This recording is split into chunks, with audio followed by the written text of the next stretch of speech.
bitch, I'm that damn good. Smoking on some good, some rosy on the wood. Standing on the shit so you can get it understood. It's pedigree in me because I'm that damn good. Bitch, I'm that damn good. Bitch, I'm that damn good. Smoking on some good, something rosy on the wood. And bitch, I got the belt, so you just get it understood. It's pedigree in me because I'm that damn good. Bitch, I'm that damn good. I am turning, big old wood I'm burning. Nigga know what I'm going, big old fuck some burning. I put it in the world designer, cause you know Rico behind her. I'm about to give it away, yeah, she ain't man living like China. I got the stripes and referee, I put a ring on the Stephanie. Me and the team is building a legacy, winning the gold separately. It's time to play the game. I had to change the name. Rollie the band is playing. You couldn't find the name. Bitch, I'm that damn good. Smoking on some good, some rosy on the wood. Yeah, yo, yo, yo. It is your boy, Dang Dunn. We are on episode.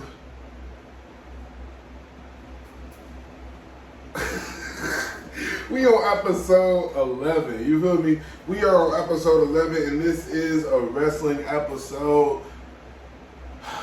Now listen, I've been a little like MIA since Vegas. I haven't really been like here since Vegas.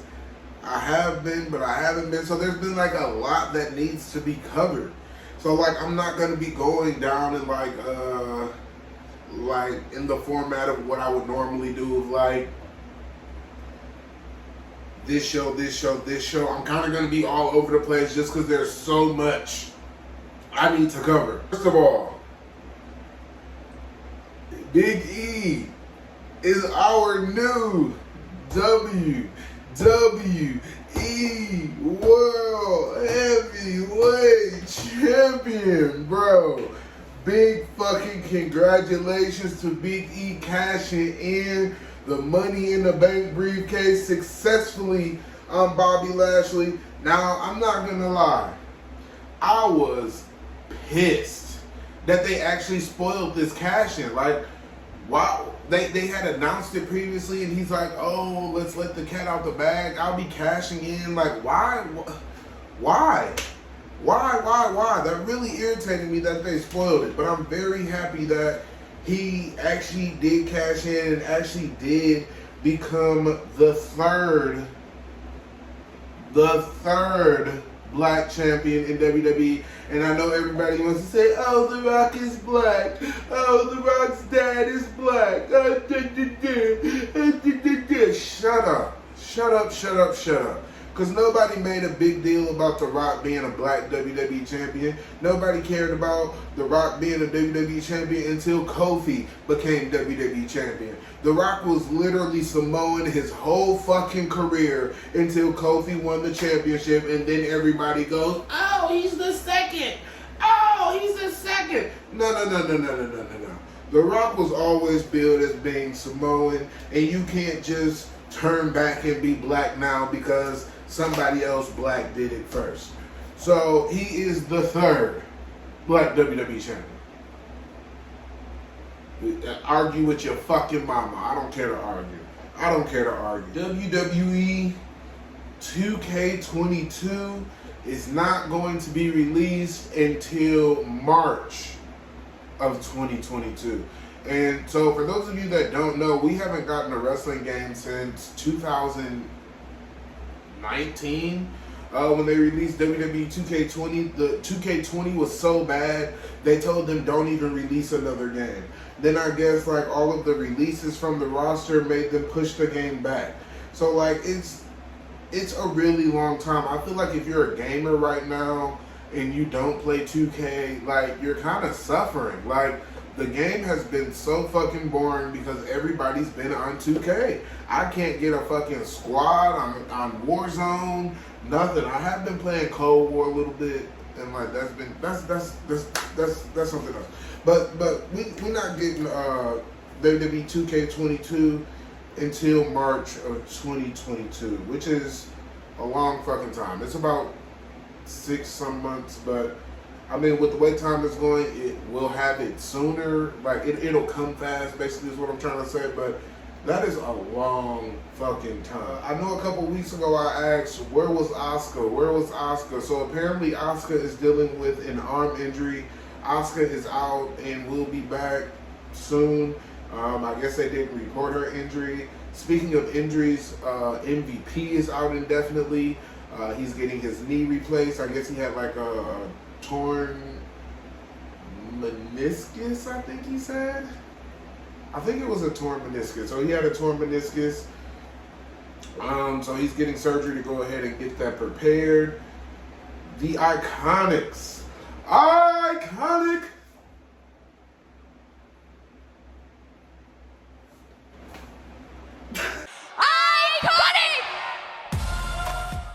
The Iconics are making their way back to the ring at some point. I'm not really sure when, but they have put out a teaser for their theme song. And something that I thought was really interesting, and I'm not too sure if too many people caught this or if there's not too many people making the connection, or I don't know, but their theme song is set to release on October 20th. Now, if you all can just take a second and pull up your calendar, tell me what day is October 20th. That is a Wednesday, okay? And you're probably thinking, okay, it's a Wednesday. Wrestling fans know that a Wednesday means that it's AEW Dynamite. So, is your theme song coming out after you debut on AEW Dynamite? Because I fully believe that they're going to AEW. Again, Peyton's husband works there. Chavo Guerrero is there. Vicky Guerrero is there. And Peyton's favorite wrestler was Eddie Guerrero. So, it's almost like a shoo-in if they go there. I fully expect the Iconics to go to AEW. I do feel like they would maybe fit in a little better in TNA. TNA has more of like an established women's division. They also have women's tag team titles. I kind of feel like AEW doesn't really use the women that they have now. There was actually just reports that came out yesterday, I want to say yesterday or the day before, that they're going to be releasing like a AEW Women's Secondary Championship. And I feel like they don't use their primary title correctly. Like, sure, Dr. Britt Baker is on a roll, but after Ruby Soho, what contenders does she have? Who have they built up to be like some type of threat? Why isn't Big Swole getting TV time, the wife of Cedric Alexander? Why isn't she getting, like, if you see Big Swole on Dark, or I catch most of her moments on Twitter through like gifs and stuff. I'm not gonna be fake. I catch most of her moments through like Twitter and gifs and stuff, and she's amazing. I have seen her on AEW Dark, but I'm not like a hardcore AEW fan. Like I watch the important stuff, like, and the other stuff I kind of fast forward through. But I feel like the Iconics will fit in a little better in TNA. Just because they kind of have an established women's division already. The WWE Draft will be taking place on October 1st and October 4th. So the draft will start on SmackDown on the 1st, and then it will conclude on Raw on the 4th. I'm really excited for the draft. I really feel like there's a lot of people that are going to benefit from the draft, and they need to benefit from the draft. Just saying a couple names. Kevin Owens needs to go to Raw. Shayna Baszler needs to go to SmackDown. Cesaro needs to go to Raw. They just need to really shake it up, and they really need to make the most out of these opportunities. I really do want to do a draft prediction show. Yeah, so we'll do a draft prediction show one of these weeks coming up. What's today?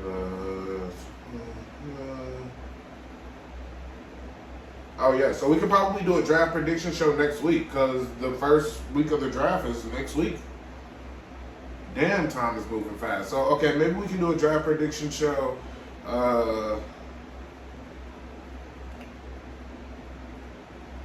Shit. Yeah, because that would have to be the next. Yeah, we'll do the next episode will be a draft prediction show. Fuck it. We'll do a draft prediction show next episode.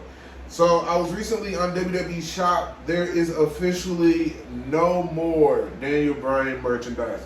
If you go onto the WWE Shop and you search Daniel Bryan, there is no more merchandise. I did get this shirt at SummerSlam while I was at SummerSlam. You like this shirt? I just really wanted to get something that said like I was there, you know, like something exclusive that says I was there. It says I was there on the back, but I'm not getting up. But anyway, he has no more merch. I was actually going to go and get his side plates because last time I seen they were on sale for like $30. I could have got them for $30 and I ended up not getting them. I was like, oh, I'll wait. And then I tried to go back and get them and they just weren't fucking there.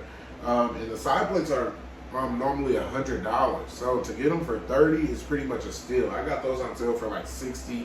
But they're originally $100. I thought they were originally $60. They're originally $100. That's a lot for some fucking side plates.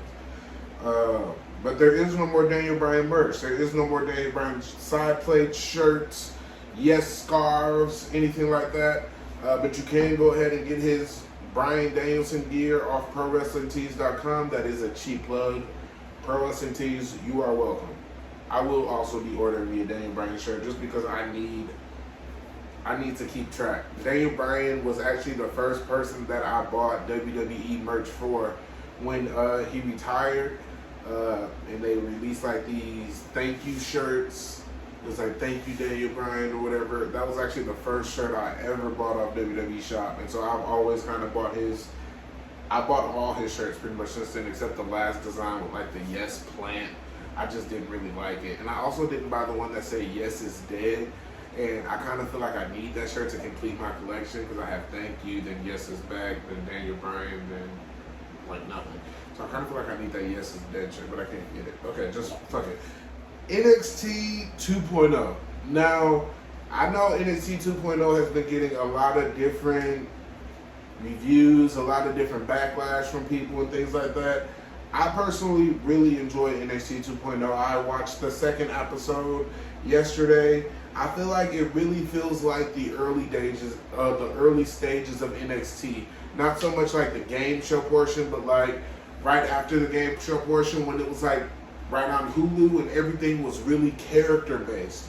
And I feel like right now they're really going above and beyond to build characters, to build these personalities, to really build people's personas before they get to the main roster. And like I really feel like it has that old NXT feel because if you think back, like that was back when we got characters like Bayley, the Boss, Sasha Banks, the Wyatt family, Fandango, like that. They were all in those early stages of NXT when it was like really character driven. So I'm really like excited to see what kind of characters we're going to get out of this, what kind of changes we're going to get from characters out of this. And speaking of character changes, my heart, Mandy Rose, my God. Mandy has went from the bleach blonde golden goddess to this brunette badass, and I want you all to mark my words. What is it? Say September right now. In 6 months to a year, Mandy Rose will be NXT champion. If not before that. If not before that. I feel like Mandy Rose is going to get I don't want to say the push that she needs because I feel like she's been pretty well used her whole career. But I feel like Mandy Rose is going to get like the kick she needs. Because like I've said 1,000 times, it's always kind of just been like Mandy Rose was just missing something. So the fact to put her in this leadership role and make her seem like she kind of has more experience than she has. She has a lot of experience. She has more experience than Gigi and JC for sure.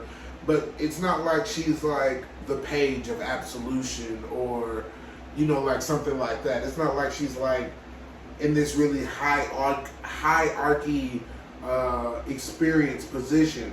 But this position will give her that. It's like they're trying to strip Mandy Rose of what we know her for, what we love her for, and they're just going to try to make Mandy Rose into this badass.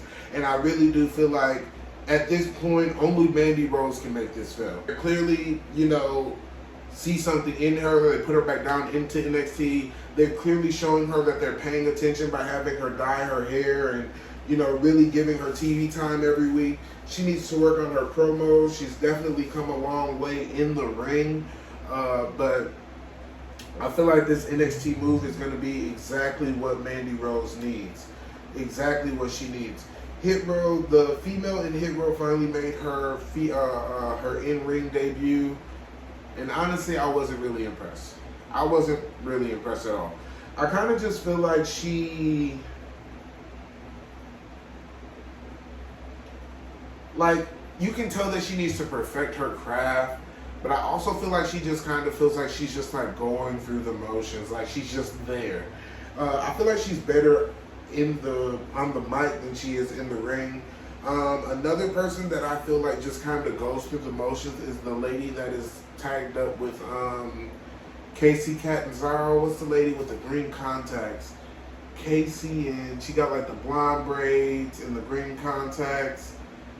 Damn, I can't think of her name. But to me, she is just like, especially during her entrance, like, you can tell she's just like, oh, I gotta go be a wrestler today. Oh, I'm on TV. Oh, let's go work today. Like, I kind of feel like she's just like, I don't know if she's too comfortable or what, but I feel like she's just like going through the motions. Like, she's just like, oh, I guess I'm a wrestler today. Oh, let's go to the ring. Like, it's very lackadaisical. Like, she just doesn't care to be there. Like, I feel like in the ring, once the bell rings, she can definitely go in the ring. She is a great wrestler, but I feel like the entrance and just like her posture, she's just kind of like, oh, hi, I'm in a tag team with Casey. Casey's cool.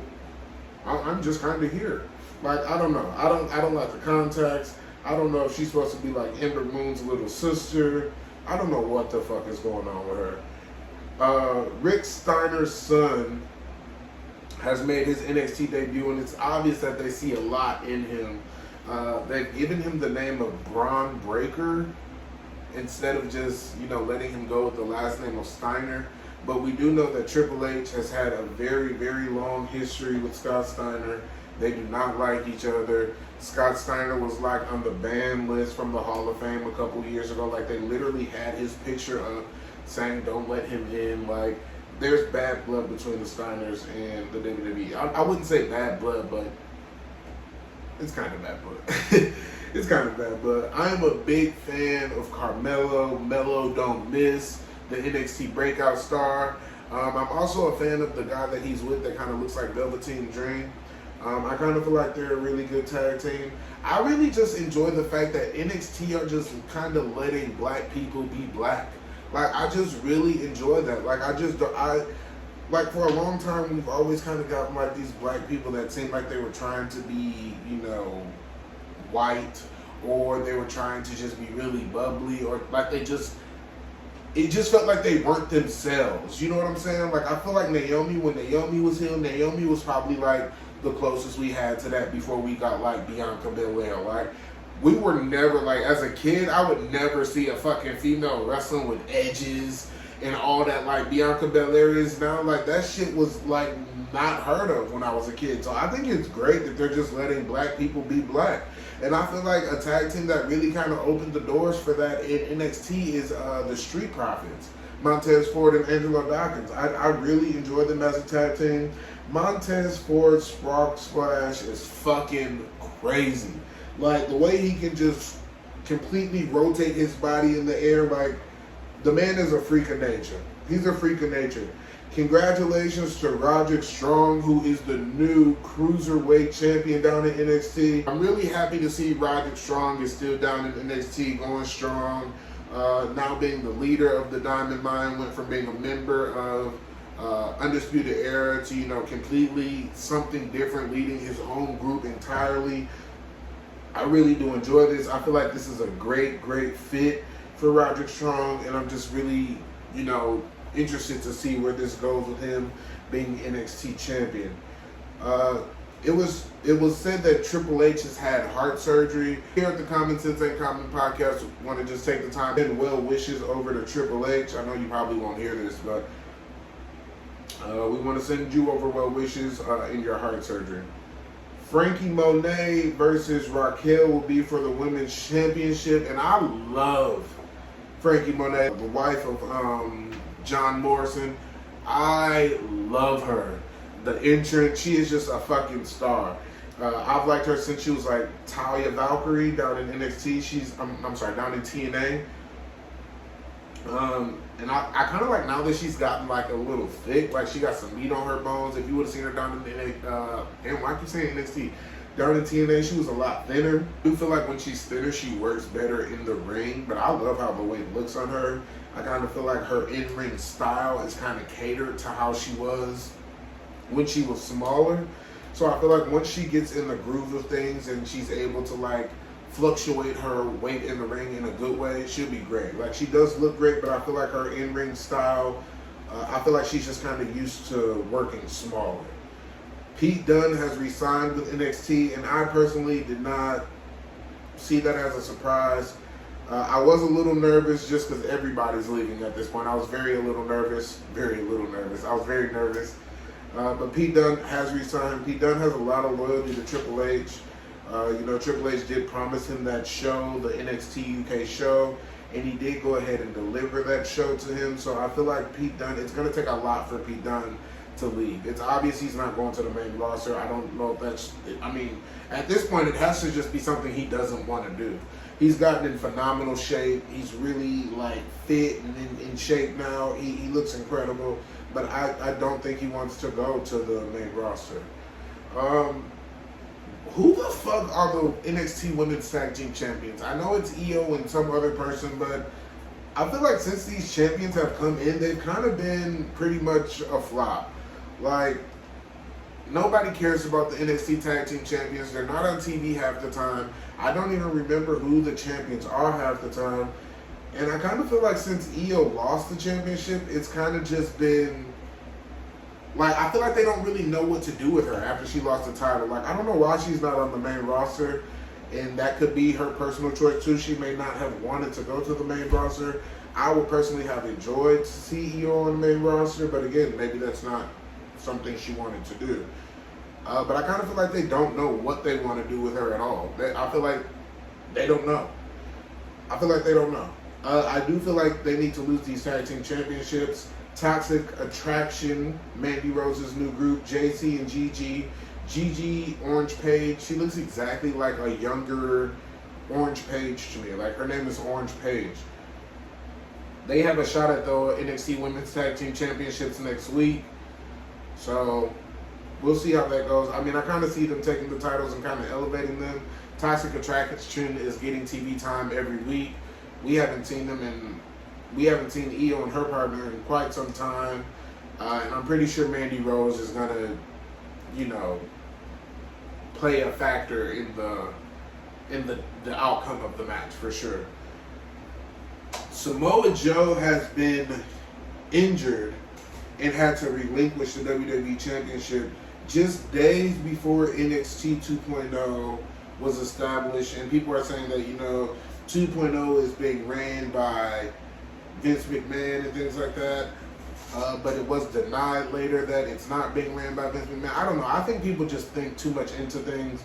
Samoa Joe is very injury prone. Like, he has not had a clean year with WWE since he has joined. So I know that even when he was released, everybody was like, oh, it's such a shame Samoa Joe was never WWE champion. And it is. It is a shame that he's never been WWE champion. But it is also a shame that he has never had a full year in WWE without injury. Literally. Not one.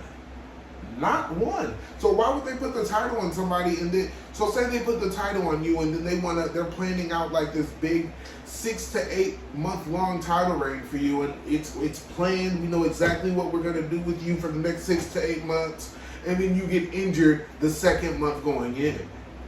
What the fuck am I supposed to do for the next 4 months? I'm pretty much screwed. You fucked my plans. Like, you're not reliable. And that hurts to say, Joe, because I've always been a Samoa Joe fan. But I personally, I'm not sure if the injury is real or not. I don't know. I do also feel like if they are going to go with, I like the new design of NXT. I like that they're going with this new NXT. I feel like they should take off the 2.0. Because we can clearly see that it's a different NXT. I don't like that we can see the fucking people's feet, like on the I don't know if they need to make the barricades black or something, but I don't like that we can see their feet. That's weird to me. I've seen a lot of people complaining about the crowd looking kind of like a game show crowd. That doesn't really bother me. I just don't like that I can see their feet. But Samoa Joe relinquished the championship, and as a result of that, Tommaso Ciampa won the championship in a fatal 4-way match, and he's finally reunited with Goldie after 900 days. And I am really happy for Ciampa. I do think he deserves it. It was a long time coming for him, almost 3 years without the championship that he never lost. I'm really happy that he was able to go ahead and get that championship back. I hope that Joe can come back and get it, but I'm not really sure what's going on with Joe. But that's all I have for NXT this week, and now we're going to move on to something different. But before I move on, I just want to say, Rob Van Dam, Katie Ford, I really want y'all on my podcast, especially Rob Van Dam, mainly Rob Van Dam. I feel like Katie Forbes is just kind of like the bridge to get me to Rob Van Dam. But RVD, you follow me on Twitter. You've liked my comments on Instagram like 3-4 times. You've opened my DM on Twitter. You've liked my tweets. We've interacted on Twitter multiple times. You've been following me on Twitter since like 2018. I need you as my first guest on the podcast. Like, I really need it for my soul. Like, you are one of my all-time favorite wrestlers. Definitely in the top 5. I just don't know who I reach out to, if I have to pay you. Do you want me to order rolling papers? Like, I'll do whatever it needs to be done. Just please let me know how I get this done. Please. Somebody go get Rob Van Dam. Somebody let Rob Van Dam and Katie Forbes know I need RVD on my podcast. Can we make that happen? Please? Please. McIntyre is pushing for a UK pay-per-view. And they're currently just on a UK tour right now, and they were saying that the crowd has been really loud. I'm not sure if the UK tour will be a part of SmackDown tonight or if UK tour is over. I believe the tour is over. And you got to give credit to wrestlers, man. They do TV on Monday, then they fly to fucking Scotland Tuesday, Wednesday, Thursday, and then Friday they're back in the United States for TV. Basketball players not doing that, bro. Basketball players are not doing that, but Drew McIntyre is pushing really hard for a UK pay-per-view. And at first I was thinking, like, there's no way that they could do that with the time difference. But the more I thought about it, like, it would be like a 2 p.m. pay-per-view, and that's the same exact thing they do for Saudi Arabia. So I feel like if Saudi Arabia can get a pay-per-view at 2-3 p.m. in the afternoon, so can the UK. And I feel like the UK crowd is going to be louder than Saudi Arabia. They'll be more into it, and they haven't gotten a pay-per-view in so long. I feel like they would just be, on fire, because they've just really only been getting house shows for the longest. I would be really interested in them getting a pay-per-view. Roman Reigns has been carrying SmackDown, and then this last week he came over to carry Raw. Roman Reigns has been operating on a completely different level since returning at SummerSlam last year. First of all, there was the Bloodline versus the New Day to open up Monday Night Raw. Roman Reigns won that match. Later on in the match, it was Roman Reigns versus Big E versus Bobby Lashley. Roman Reigns won that match. Then on Sunday, Roman Reigns is going to face the Demon Finn Balor. And then after that, Roman Reigns is going to face Brock Lesnar at Crown Jewel in Saudi Arabia. I feel like Roman Reigns is like having the best time of his career, like the best matches of his career. Roman Reigns is just truly operating on another level. Literally put the company on his back. They've literally put the rocket on his back, and he is flying with it. He is flourishing, and he is the big dog. He is the big dog, and I almost feel like I have to get like a Roman Reigns t-shirt. And I see my guy RJ tweet this, bro, and I see your tweet, and I was literally thinking it like the day before, like, bro, I have to get a Roman Reigns t-shirt. I don't have no Roman Reigns merch. I feel like at this point, I have to get a Roman Reigns shirt. Like, I have to, bro. I have to get an Acknowledge Me. I have to get a Bloodline t-shirt. Like, I have to at this point. Somebody else's shirt who I have to get a Charlotte Flair shirt, because you will sit up straight and you will acknowledge the queen. You will acknowledge a queen. And speaking of acknowledging the queen, that is exactly what Alexa Bliss is going to do when her and Charlotte Flair face off for the first time ever at Extreme Rules. I do believe this is the first time because they've always been on different shows. I do remember Charlotte a while ago saying that she wanted to really work with Alexa. She's never really worked with Alexa. So I do feel like it's nice to see Alexa Bliss back in the title picture.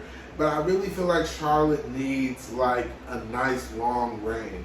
If you look back at the last 3 or 4 reigns, Charlotte's reigns have been like losing the title within the month, or somebody cashed in on her the next day. Like, this has been going on for a while. Like, she's been cashed in on every time, I think, right? And she is a 12-time champion. But I feel like Charlotte just needs a really nice long reign to establish herself. Even though she is established, I feel like right now Charlotte too, just like Roman Reigns, is operating on another level. Like, Charlotte Flair right now knows that she's that bitch. Charlotte Flair right now knows that she is the best, female performer right now, and she is. Charlotte Flair knows that. So, I mean, I would like to see Alexa Bliss kind of take the title and get that push on top again, but selfishly, I would love for Charlotte to keep that title.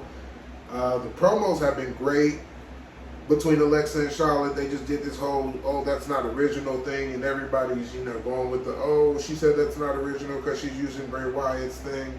So they're really making it more of a big deal because Bray Wyatt has been released pretty much. Next, I want to say, I'm not sure that this is where this is going, but I would love to kind of see, if they're not going to put Naomi in the bloodline, I would love for Naomi to be the one that makes Sonya Deville come back to the ring. She's like, because you see she's walking up on her now, and she's like, get off the phone. You know what I'm saying? Like, bitch, I'm tired of you playing with me. So I feel like Naomi could either beat her ass or she could join the bloodline. But I feel like it would be interesting if Sonya was brought back into the ring by Naomi and basically forcing her, to compete against her in some way, form, or fashion. But I just really want Naomi to join the bloodline.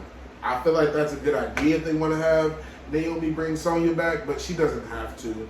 She doesn't have to at all. I would actually really much rather see Naomi turn heel and join the bloodline. Speaking of turning heel, when is Dominic turning on his dad?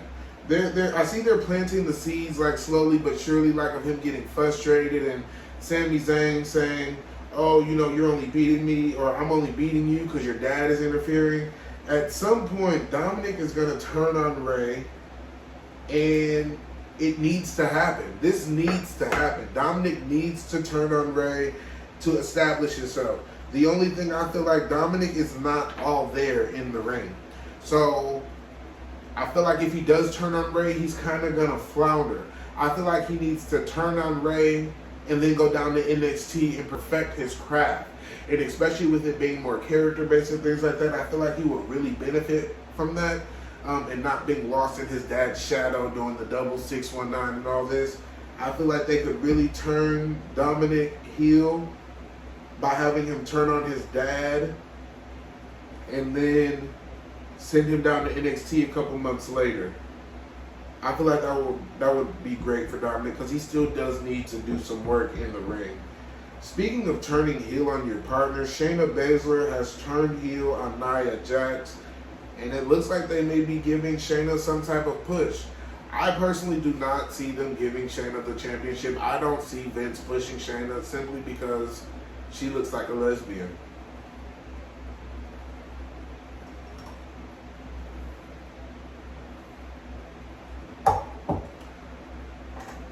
I'm just the messenger. I mean, look, you can't take away from Shayna's in-ring. In-ring, she is a badass in-ring. She is a badass. She will fucking break your arm just like she supposedly injured Nia Jax. I'm not sure if that's legit, just like I'm not sure if Samoa Joe's injury is legit. But I don't feel like they would push her because she looks like a lesbian. Let's not forget, before Shayna got with Nia, she was kind of unstoppable at first, and then she lost to Becky Lynch, and then she was like floundering after that. Even with this win against Nia Jax, before that she was losing like 9 weeks in a row to roll-ups. Rhea beat her with a roll-up. Nikki Ash beat her with a roll-up. And speaking of Rhea and Nikki Ash, she just became women's tag team champions. And Nikki Ash just became tag team champion for the 3rd time, setting a record for anybody in the women's division. She's the only 3-time women's tag team champion in the company, which is cool because I know once everybody kind of seen her turn from Nikki Cross to Nikki Ash, everybody was kind of in a panic, including me. I'm like, what the fuck is going on? What are they doing? But it was her idea, and apparently Vince is running with it. We'll see. There has been a scandal going around with Ric Flair, Dark Side of Wrestling with Ric Flair, and they covered the plane ride from hell. And there was a lady that said that Ric Flair had touched her and was walking around naked on the plane. Now, I don't want to be that guy and saying it's not that big of a deal, and I'm not saying it's not that big of a deal, because if it did happen, that is terrible. But I feel like I've been hearing stories like this about Ric Flair my whole life. Like, I've always heard stories about him, you know, on the road, flashing people, like all this stuff. I've always heard these stories about Ric Flair. So for people to be trying to come out and kind of make this a big deal and kind of cancel Ric Flair after he's done documentaries on this and all this kind of stuff, I think it's kind of odd. But you know, there is like this new cancel culture that's kind of going on. I mean, they've replaced him in the intro, like the woo in the intro, they've replaced that with Ultimate Warrior now. So I'm just not really sure what's going to come of that, because it did look like Ric Flair was on his way to manage Andrade in AEW. So it'll be interesting to see if they'll still be bringing Andrade on board. Adam Cole has denied the story of WWE trying to make him Keith Lee's manager after fucking Dave Meltzer reported it, and it was all over the news, and Dave Meltzer confirmed it and said, oh yes, this is true, they did try to do this. Adam Cole came out and he said he doesn't know where the story came from. And this is exactly why I don't believe dirt sheets. Like, I just think they're trying to do anything to shit on WWE at this point. And I feel like they need to just completely understand that WWE is wholeheartedly not going anywhere. WWE is $1 billion company. And I also want people to realize that WWE's lowest rating still isn't AEW's highest rating. It may be now since Daniel Bryan joined, because Bryan is moving the needle more than Punk was. Now that Bryan has joined, they've had like the top 3 episodes. So it was like CM Punk was the like first most viewed episode, and then it's Daniel Bryan. Like, so I told you Daniel Bryan is a bigger draw than CM Punk. Danielson faced Kenny Omega for the first time in an AEW ring, and I feel like the match was amazing. I was really happy that the match was first, because I personally have a really hard time watching AEW. A really hard time like watching the full shows, getting through the full shows without them putting me to sleep. I watch the important shit and that's it. So I was really happy that this match was first, because I didn't have to watch the whole show. And then I kind of came back, like I wasn't like, I don't watch the whole show anyway, but like I didn't have to wait for it and like record through. So I watched the first match, tremendous first match. I feel like there's a lot of head spots. Bryan has had a history of concussion, so I just like hope and pray that they have a doctor on standby and he's not just going into this gung-ho like, oh, I'm fine. I really hope that they have doctors looking after him and watching over him, because he's had tremendous issues with concussions. Like, it's literally the reason he had to retire. He did a thank you letter to the WWE right before his big match with Kenny Omega, and it was absolutely a class act letter. He's definitely a class act of a human being, and it's actually kind of hard to believe he's a Gemini, honestly. Britt Baker beat Ruby Soho in the main event for the Women's Championship, and I was actually kind of interested in this. I almost thought that they were going to give it to Ruby just simply because they put it in the main event. I really thought that they were going to maybe do that title change there. Britt did go ahead and retain the championship, so it's really interesting to see, like, who are they going to have take the title from Britt? Who are they going to build up to take the title from Britt? And I hope it's not like Brandy Rose. I feel like I feel like they may be backing themselves in a corner because once Britt loses the title, the internet wrestling community is gonna bitch either way it goes. Especially because they're saying she's better than Becky Lynch and Charlotte and all this other shit. So I feel like it'll be interesting to see how they actually take the title off of her. I feel like it'll also be interesting to see how long CM Punk will stay happy. Because I feel like everybody is saying, oh, CM Punk has really brought up the morale and all of this. CM Punk is a guy that was in WWE and was basically saying he was undervalued and he had a bus, was making millions of dollars, wasn't driving town to town, was sitting in the back of the bus and all this, and he still wasn't happy. So it'll be interesting to see how long CM Punk lasts and is happy, because I feel like his happiness is going to be contingent on the backstage morale. I feel like it will last maybe a year or two, but I feel like that third year he's kind of going to be like over it. I also feel like at this time AEW is kind of, it feels like exactly what TNA was right before like Eric Bischoff and Hulk Hogan came in and took over like in 2010. This is exactly what TNA felt like. Everybody was really excited to watch TNA. They were popping like the same viewers as AEW with the million, the 1.2s, 1.1s. They were really popping the same numbers, if not higher, than AEW. This really does feel like TNA, especially with big names going over and joining. It'll be interesting to see, because we seen what happened with TNA. Owner of TNA basically just started fanning out, and I hope we don't get a situation where she starts fanning out or Tony Khan starts fanning out. But I do feel like this is just simply TNA in 2010. Speaking of TNA, well, it's Impact now, but speaking of Impact, I feel like Bray Wyatt would get lost in the shuffle if he went to AEW.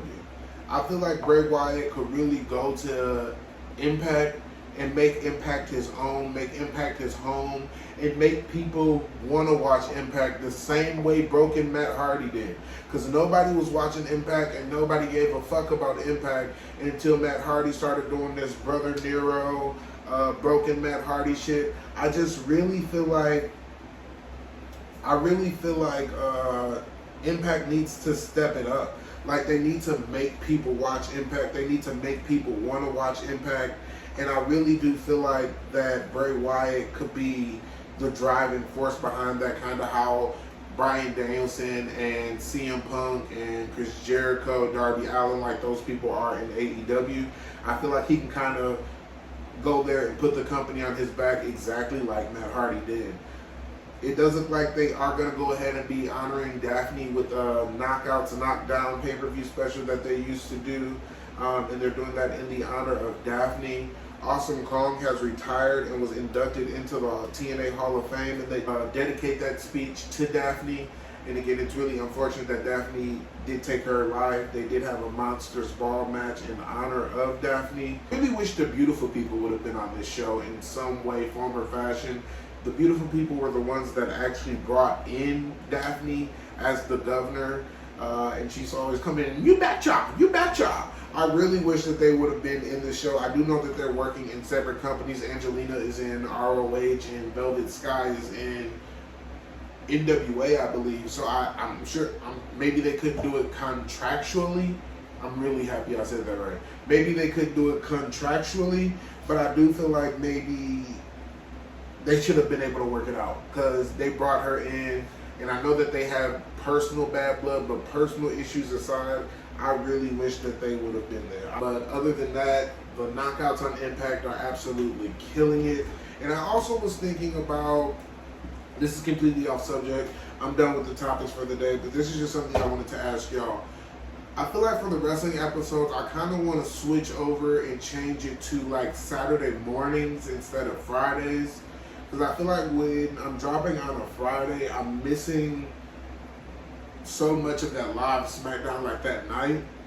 And by the time I cover it a week later, it's old. Nobody cares about it. It's past due. So I feel like I could sit here, do like a little Saturday morning show and discuss wrestling, like a Saturday morning wrestling show. I feel like that would be really cool. and maybe start doing some pay-per-view specials, starting with Extreme Rules perhaps, releasing those right after the pay-per-view. It'll be like in this capacity, but it won't be edited. So I would just come in and record, sit here and record, and then I would just upload it to YouTube as is, as just like a pay-per-view review. It wouldn't even be like a part of the podcast. It would just be like a pay-per-view review. So that is something that I also want to go ahead and start doing here in the near future. And again, maybe that could even be coming on Sunday for Extreme Rules. Speaking of Extreme Rules, I forgot to cover this. I'm so happy I said that. Speaking of Extreme Rules, hold on, this is my last topic. How the fuck are we having an Extreme Rules pay-per-view and there is not one Extreme Rules match on the pay-per-view? Is the Demon coming back supposed to be like the extreme factor? Like, I feel like they could put Bianca Belair and Becky Lynch. That could be like a tables match. They could put Roman and fucking Finn in like an Iron Man match. Like, why are there no specialty matches? How do you have a pay-per-view with the name Extreme Rules and all of the rules are normal rules? I don't get that. I don't get that. But we'll maybe be doing a draft prediction show next week. You'll just have to stick around for that. But on Monday, we will just be kind of doing just like a little catch-up episode. Because, like, I haven't been here. I haven't been near. And I want to make sure I stay here, near, and dear to all of y'all hearts. You know me? Don't forget about me. Don't forget about me. Don't forget about me. We out here. We going. We rolling. And I'm going to see y'all Monday.